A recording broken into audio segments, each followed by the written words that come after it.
মানুষের এই ছোট্ট জীবনে অনেক কিছু শখ থাকে। কারো থাকে ঘোরার শখ, কারো দেখার, কারো খাওয়ার।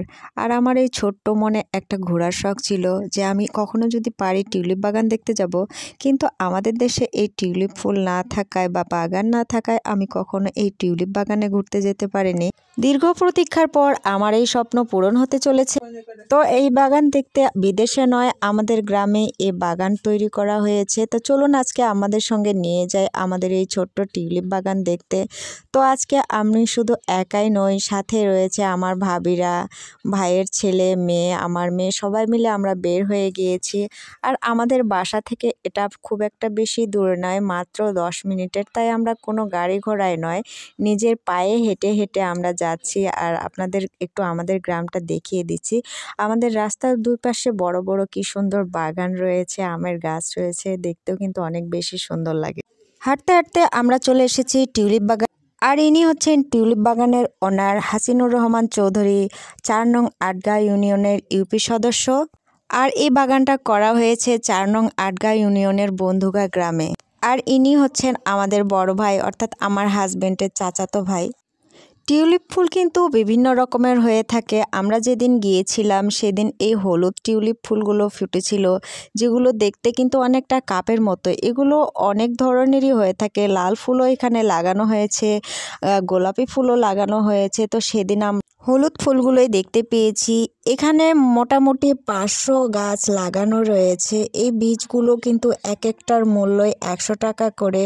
আর ফুলগুলো যেহেতু বাইরের দেশের, আর এখানে লাগানো হয়েছে শুধুমাত্র পরীক্ষা করার জন্য।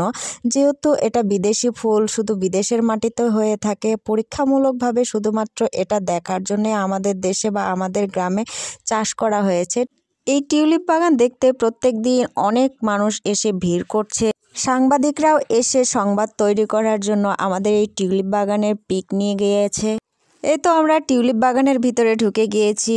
দেখতে অনেক বেশি সুন্দর লাগছে কাছ থেকে। এটা হতে কিন্তু বেশি সময় লাগে না। টিউলিপ ফুল বীজ লাগানোর 22 দিনের মধ্যে কিন্তু সব ফুল ফুটে যায়। তো আমরা যেদিন যাই তার 12 দিন পর বাকি ফুলগুলোও ফোটার কথা ছিল, পরে আর আমি যাইনি। তো তার আগেই যে ফুলগুলো হয়েছে সেগুলোই শুধুমাত্র আপনাদের দেখাতে পারছি। আপনারাও যদি চান তাহলে আপনাদের মন ভালো করার জন্য চলে আসবেন আমাদের বন্ধুগা গ্রামে এই টিউলিপ বাগান দেখতে। এরপরে পাশে ভাইয়াদের আরও জমি ছিল, যেই জমিগুলোর এক জায়গায় লাগানো হয়েছিল পেঁয়াজ, আরেক পাশে লাগানো হয়েছিল আলু।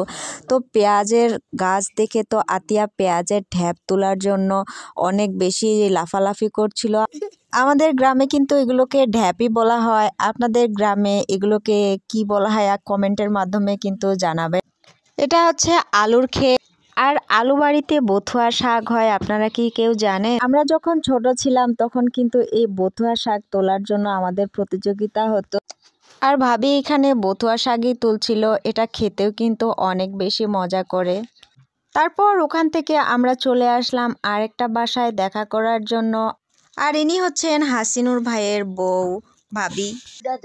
আর এই যে হচ্ছে আমার কলিজার টুকরা নাতি, আমাকে শুধু দেখছে, আমি ওকে কোলেই নিচ্ছি না। আর এদিকে অনেক বেশি রাগ করছে।